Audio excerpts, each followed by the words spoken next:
Hi అండి, ఈరోజు నేను చేపల పులుసు చేసి చూపిస్తానండి. ఆయిల్ పోసుకొని గిన్నె పెట్టుకున్నాను. ముందుగా మనం ఆనియన్స్, పచ్చిమిర్చి వేసుకోవాలండి. ఒకసారి కలుపుకుందాం.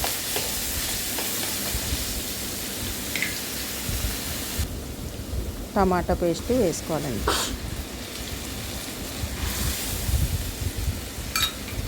అల్లం వెల్లుల్లి వేసుకోవాలండి. కొద్దిగా సాల్ట్, కొద్దిగా కొత్తిమీర, కొద్దిగా ధనియాల పొడి, కొద్దిగా గరం మసాలా పొడి. ఒకసారి అంతా కలుపుకుందాం. కొద్దిగా పసుపు, తగినంత కారం వేసుకోవాలండి. ఒకసారి కలుపుకొని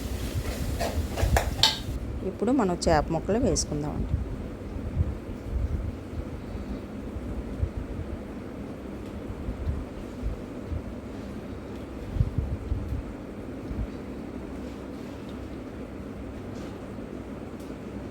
ముక్కలన్నీ వేసుకున్నాం కదండి. ఇప్పుడు మనం చింతపండు పులుసు తీసి పెట్టుకున్నానండి, వేసుకుందాం.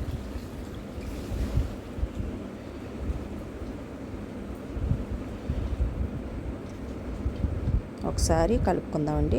10 నిమిషాలు మనం మరిగించుకోవాలండి. కొద్దిగా జీరా పౌడర్ వేసుకోవాలండి. కొద్దిగా కొత్తిమీర,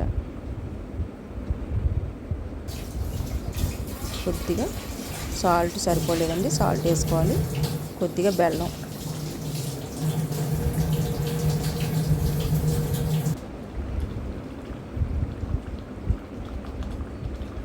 చూసారండి ముక్క ఎంత చక్కగా ఉడికిందో.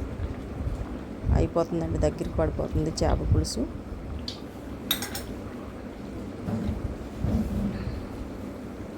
ఒకసారి టేస్ట్ చూద్దామండి. టేస్ట్ అయితే మాత్రం చాలా బాగుందండి. మీకు కనుక ఈ వీడియో నచ్చినట్టయితే లైక్ చేసి సబ్స్క్రైబ్ చేయండి. మా ఛానల్ పేరు తెలుసు కదండి మీకు, కేకే రెసిపీ హౌస్ అండి. చూడండి ఎంత బాగుందో పులుసు అయితే మాత్రం.